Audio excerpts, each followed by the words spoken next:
Good morning students. आज अपन class में अपनी क्लास है वो अलंकार की होगी। अलंकार क्या होता है और कहाँ इसका प्रयोग किया जाता है, काव्य में या कविता में इसकी आवश्यकता क्यों पड़ती है। तो ये जनरल चीजें हैं। इनमें से आपको ये कि अलंकार की आवश्यकता क्यों पड़ी, कि जिस प्रकार से अपने को सुंदर दिखने के लिए एक महिला को आभूषणों की आवश्यकता होती है, उस हिसाब से ही कविता में उसका अर्थ समझने के लिए अलंकारों की आवश्यकता होती है। तो सबसे पहले अपन अलंकार का अर्थ देखेंगे। तो अलंकार का जो शाब्दिक अर्थ है वो होता है आभूषण। आभूषण इसका अर्थ होता है। तो आभूषण क्या है, अपनी शोभा को बढ़ाते हैं। तो यहां अपन इसकी परिभाषा लिख लेंगे।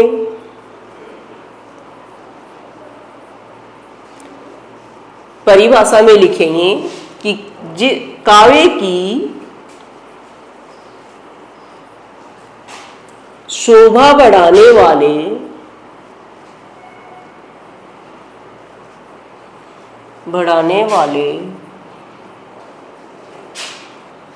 शब्द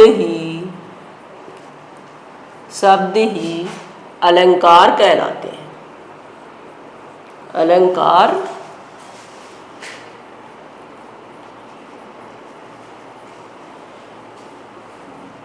अलंकार कहलाते हैं। तो यहाँ अलंकार की भी अलग अलग विद्वानों के द्वारा अलग अलग परिभाषाएं दी गई हैं। तो जो सबसे प्रसिद्ध परिभाषा है वो है आचार्य दंडी के द्वारा दी गई है। आचार्य दंडी। तो आचार्य दंडी का कहना है कि काव्य शोभाकरान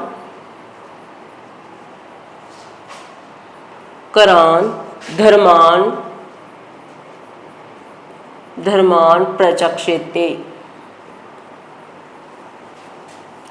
अब यहां इन्होंने क्या कहा कि धर्मान, यहां धर्मान शब्द में इन्होंने शब्द और अर्थ दोनों को शामिल किया है कि काव्य की शोभा में वृद्धि करने वाले शब्द और अर्थ या काव्य की शोभा करने वाले धर्म ही क्या कहलाते हैं, अलंकार कहलाते हैं।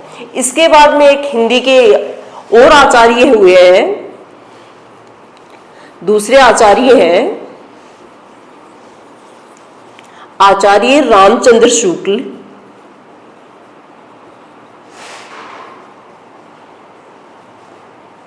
ये कहते हैं अपने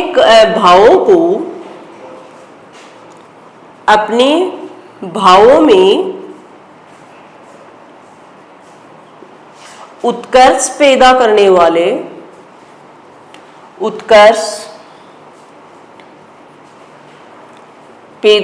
वाले शब्द ही अलंकार है।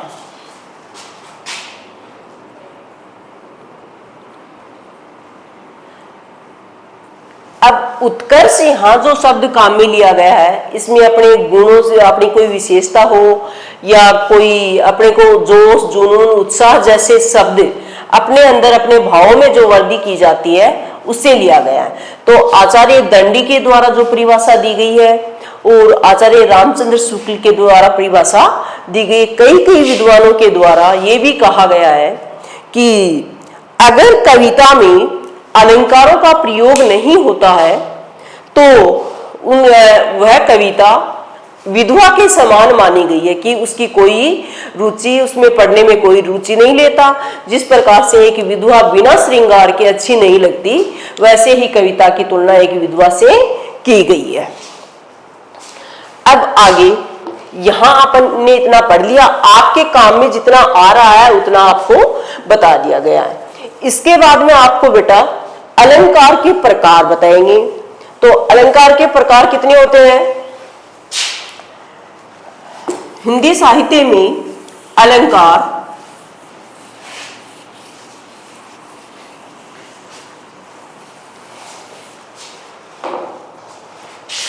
अगला अपना टॉपिक है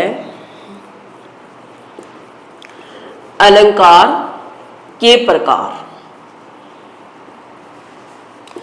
अलंकार के प्रकार 3 बताए गए। तो 3 प्रकार कौन कौन से हैं? पहला है शब्दालंकार, नंबर 2 है अर्थालंकार और नंबर 3 है उभयालंकार। उभयालंकार। अब यहां जो शब्दालंकार है और अर्थालंकार है और उभयालंकार है, इन शब्दों से ही पता चल रहा है कि शब्दालंकारों में तो क्या है, जो पंक्ति, जो वाक्य या जो कविता है, उसका जो चमत्कार है वो शब्द पर ही निर्भर है कि अगर अपन शब्द बदल देते हैं तो उस शब्द का अर्थ भी या उस पंक्ति का अर्थ भी बदल जाता है। तो इसमें जो चमत्कार उत्पन्न हो रहा है, जो अर्थ अपने को प्राप्त हो रहा है, वो शब्द से ही प्राप्त हो रहा है। तो जहां शब्द में चमत्कार उत्पन्न हो या जहां शब्द पर्यायवाची शब्द लिख देने पर उसका अर्थ भी बदल जाए, वहां शब्दालंकार होता है और जो मुख्य अर्थ है वो खत्म हो जाता है, वो दूसरा अर्थ देने लग जाता है, तो वहां शब्दालंकार नहीं होता। तो शब्दालंकार में क्या करेंगे कि पर्यायवाची शब्दों का प्रयोग नहीं करेंगे। अर्थालंकार में क्या होता है? अर्थालंकार में यहां अर्थ पर ही वो चीज निर्भर करती है। तो यहां अपन पर्यायवाची शब्दों का प्रयोग कर सकते हैं कि दूसरा शब्द लिख देने पर भी क्या है, उसका जो अर्थ है वह वही प्रकट होता है जो अपने को ग्रहण करना है। और उभयालंकार में क्या होता है? उभयालंकार में शब्द और अर्थ दोनों पर वो चीज निर्भर करती है, दोनों से अपने को उस शब्द का अर्थ प्राप्त होता है। तो ये तो थी अपनी डायरेक्ट चीज। फिर अपना आता है कि इसमें क्या है, अपन पर्यायवाची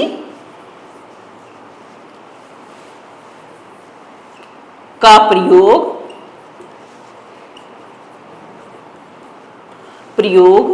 नहीं करेंगे।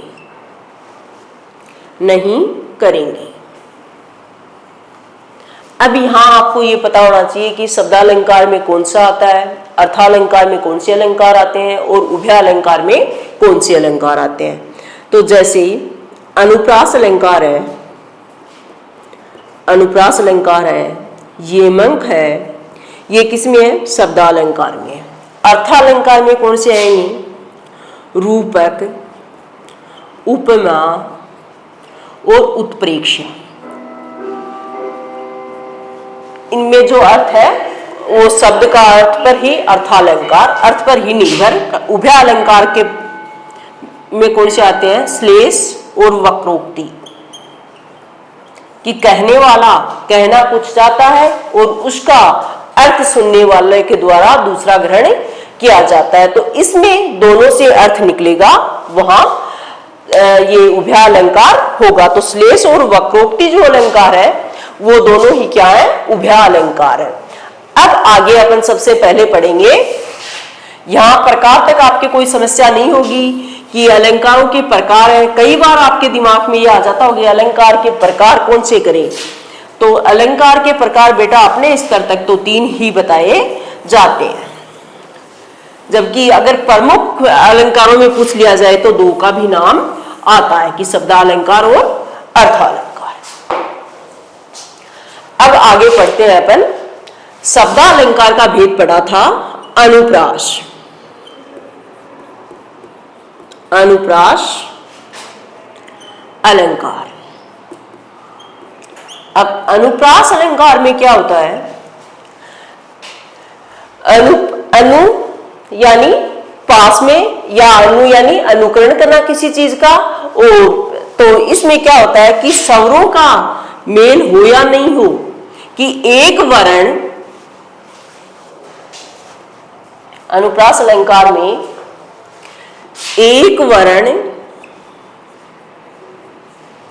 या अनेक वर्णों की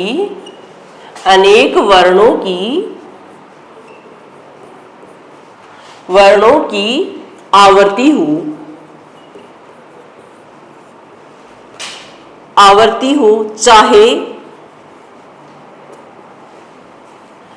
स्वर समान हो या असमान। लेकिन जहां वर्ण की आवर्ती बार बार होती है वहां कौन सा अलंकार बता दिया जाता है? अनुप्रास अलंकार बता दिया जाता है। जैसे कनक कनकते,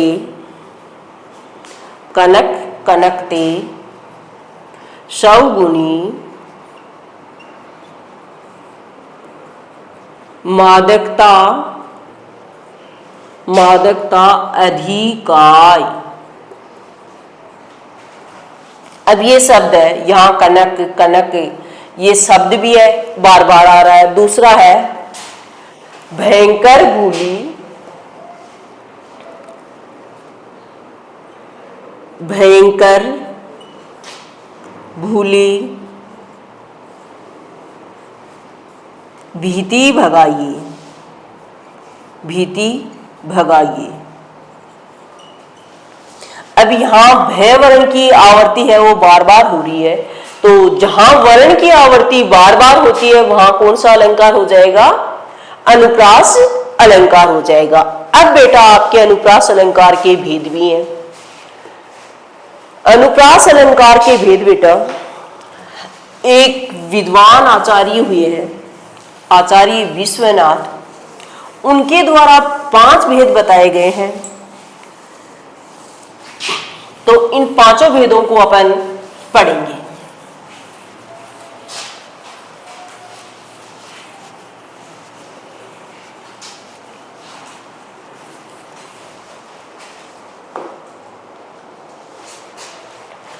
अनुप्रास अलंकार में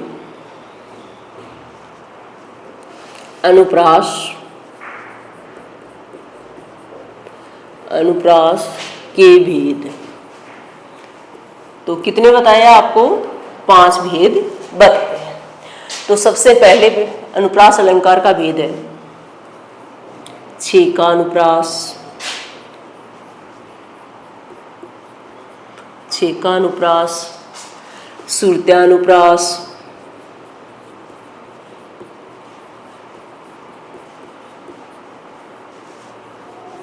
नंबर 3 है वर्त्यानुप्रास,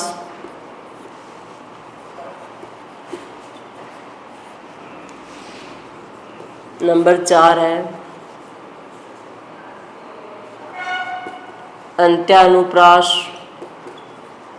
और नंबर 5 है लाट्यानुप्रास। लाट्या अनुप्रास। अब यहां छेका अनुप्रास अलंकार है, तो छेका अनुप्रास अलंकार में क्या होता है कि एक वर्ण या अनेक वर्ण 2 बार आए वहां क्या हो जाएगा? अनुप्रास अलंकार हो जाएगा। कि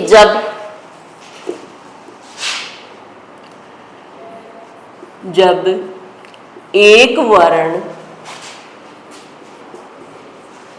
एक या अनेक वर्ण की आवर्ती, अनेक वर्णों की आवर्ती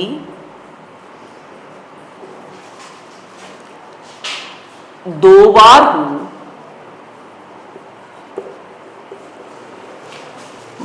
हो वहां कौन सा अलंकार है? छेका अनुप्रास अलंकार है। तो छेका अनुप्रास का अपना उदाहरण है कि कानन कठिन। सबसे पहले अपन ने छेका अनुप्रास है तो इसका उदाहरण होगा कानन कठिन, कानन कठिन, भयंकर भारी,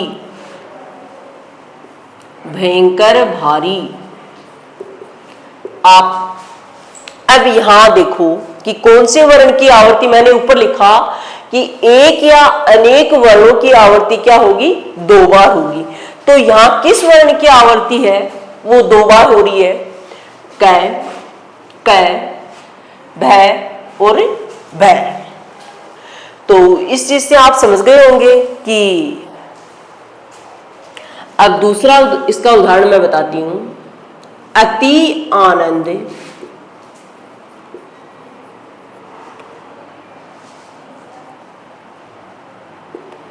अति आनंद, मग्न महतारी, मग्न महतारी। अब इस वर्ण में भी किस वर्ण की आवृत्ति दो बार हुई है? ए, मैं और मैं। तो इस चीज से आपको पता चल गया होगा कि छेका का अनुप्रास अलंकार कहाँ होता है। तो सबसे पहले आपको जब दिमाग में है कि अनुप्रास अलंकार जहां होता है जहां वर्ण की आवृत्ति बार बार होती है। तो अब इनके भेदों में सबसे पहला अपन ने कर लिया है छेकानुप्रास। छेकानुप्रास की मैंने आपको ये बता दिया कि एक वर्ण या अनेक वर्ण दो बार आएंगे, दो बार से अधिक बार आएंगे तो दूसरा अलंकार होगा। तो कै वर्ण की आवृत्ति हुई और भै वर्ण की आवृत्ति हुई। दूसरे के अंदर ए वर्ण की आवृत्ति हुई और मै वर्ण की आवृत्ति हुई। अब अगला पढ़ेंगे अपन सुरत्यानुप्रास।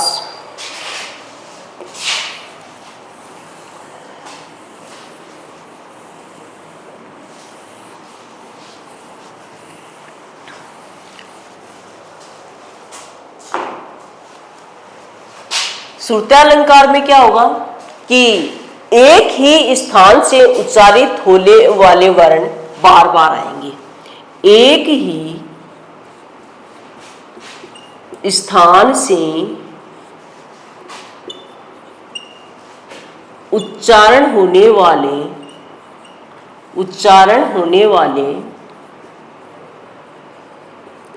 वर्ण बार बार आए। वहां कौन सा अलंकार हो जाएगा?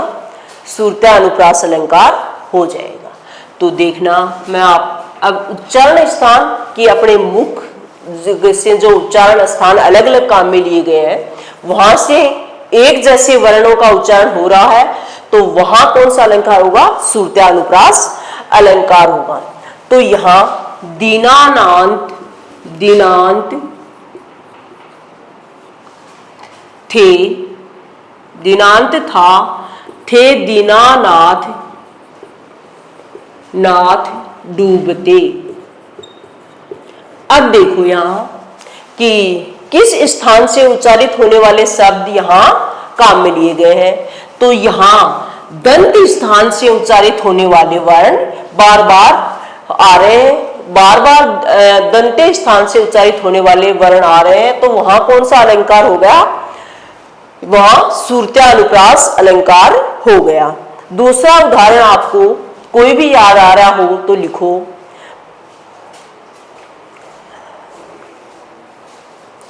जैसे भगवान भक्तों की, भगवान भक्तों की भयंकर धूली भगाइए। ऐसे वर्ण आ जाएं तो वहां कौन सा हो जाएगा? सुरत्यानुप्रास अलंकार हो जाएगा। अगली कड़ी में अपना है वर्त्यानुप्रास। अब वर्त्यानुप्रास में भी वही चीज है कि आपको नाम से ही ये चीज पता हो जाती है कि सुरत्या में सुनने में और उच्चारण में क्या है? एक स्थान से उच्चारित होते हैं। वर्त्यानुप्रास में एक जब वर्णों का उच्चारण किया जा रहा है या वर्णों को लिखा जा रहा है तो एक या अनेक वर्ण एक से अधिक बार आए कि बार बार उन्हीं वर्णों की आवृत्ति हो, वहां क्या हो जाएगा? वर्त्यानुप्रास अलंकार हो जाएगा। तो अपना अगला अलंकार है वर्त्यानुप्रास। तो वर्त्यानुप्रास में है जब किसी पद में, जब किसी वर्ण की या वर्ण समूह की समूह की आवर्ती बार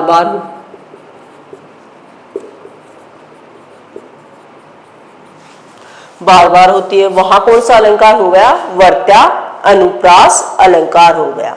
तो इसका उदाहरण है छोरटी, गोरटी,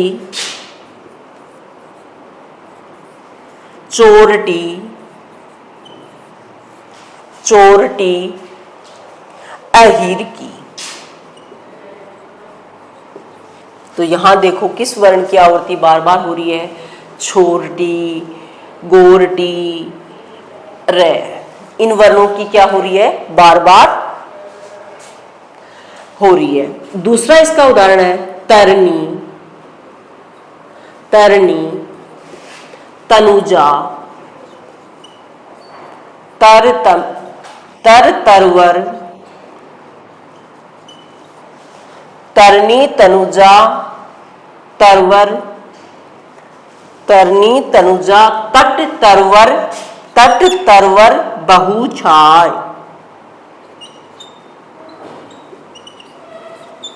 तो यहां भी किस वर्ण की? तय, तय, ट, रे, इन वर्णों की क्या हो रही है? बार बार आवृत्ति हो रही है। पूरे शब्द है उनमें बार बार वर्ण आ रहे हैं, वहां कौन सा हो गया?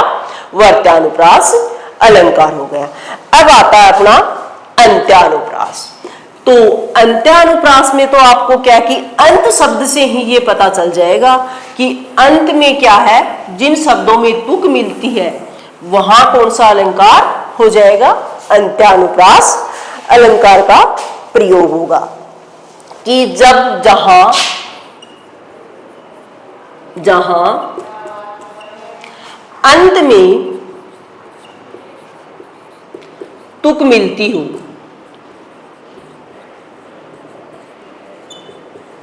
वहां कौन सा अलंकार हो जाएगा? अंत्यानुप्रास अलंकार होगा। तो धीरज, धर्म, अरु, नारी, इसका उदाहरण होगा धीरज, धर्म, धीरज, धर्म, अरु, नारी, आपदकाल, परखिए चारी। चारी। अब ये शब्द पढ़ते ही आपको ये पता चल गया कि नारी और चारी, तो यहां भी आरी, आ और ई की ही मात्रा मिल रही है और यहां भी आ और ई की ही मात्रा मिल रही है। तो ये वर्ण जहां अंत में मिल जाए, तुक जहां मिल जाए, वहां कौन सा हो गया? ये अंत्यानुप्रास अलंकार हो गया। तो ये भी हो गया अपना। फिर एक उदाहरण मैं आपको और बताऊं इसका कि हंसा बगुला एक सी, हंसा बगुला एक शी, एक शी, बगुला ढूंढत माजरी, बगुला ढूंढत माजरी, बगुला ढूंढत माजरी, हंसा मोती खाए, हंसा मोती खाए। तो ऐसे शब्द भी जहां अंत में मिलेंगे वहां क्या हो जाएगा? हंसा बगुला एक से, ढूंढत सरोवर माही, हंसा बगुला एक सी, रहत सरोवर, सरोवर माय, बगुला ढूंढत माजरी, हंसा मोती खाए। तो यहां भी आ और ये दोनों आ रहे हैं। तो अंत में जहां तुक मिल गई वहां कौन सा अलंकार हो गया? अंत्यानुप्रास अलंकार हो गया। अब यहां तक तो आपको सारे सभी जो गाइडलाइंस हैं उनमें मिल जाएगा, लेकिन अलग है वो एक लाट्यानुप्रास अलंकार बताया गया। तो लाट्यानुप्रास है, इसमें एक जैसे ही पदों का या वाक्यों का प्रयोग इसमें किया जाता है। कि ऊपर जो चीज अपने को बताई जाती है वो की वो क्या है, नीचे उसको रिपीट कर दिया जाता है। कि ऊपर ज्यों का त्यों, ज्यों का त्यों, अगर ज्यों का त्यों शब्दों का प्रयोग होता है, वहां लाट्यानुप्रास अलंकार होता है। तो लाट्यानुप्रास अलंकार का उदाहरण है प्राधीन जो जन नहीं, प्राधीन जो जन नहीं, स्वर्ग नरक ता हेतु, स्वर्ग नरक ता हेतु। अब इसी पंक्ति को वापस ऐसी की ऐसी लिख देते हैं कि प्राधीन जो जन नहीं, स्वर्ग नरक ता हेतु। तो जहां लिखा हुआ है उसका अर्थ वैसे का वैसा ग्रहण किया जाए, वहां क्या होता है, लाट्यानुप्रास अलंकार का प्रयोग होता है। अब मैंने आपको अनुप्रास अलंकार के सारे भेद बता दिए गए हैं, लेकिन जब आपके क्वेश्चन है वो अनुप्रास अलंकार की परिभाषा तक ही आता है, तो आपको जब पूछ लिया जाता है कि विशेष आपको जब इनके बारे में पता है, तो अगर आप एक वर्ण 2 बार आ रहा है तो उसमें लिख सकते हो कि 6 का अनुप्रास है। अगर एक से उच्चारण स्थान एक जैसे आ रहे हैं तो आप ये लिख सकते हो कि श्रुत्यानुप्रास है। एक जैसे वर्णों की आवृत्ति हो रही है तो वर्त्यानुप्रास है, और लास्ट में तुक मिल रही है तो आप अंत्यानुप्रास बता सकते हो। और लाट्यानुप्रास में एक जो शब्द ज्यों का त्यों लिखा जाता है वहां लाट्यानुप्रास अलंकार है। तो आप अगर आपको पता है उसके बारे में तो ये शब्द भी लिख सकते हो, उनके भेदों के नाम भी लिख सकते हो।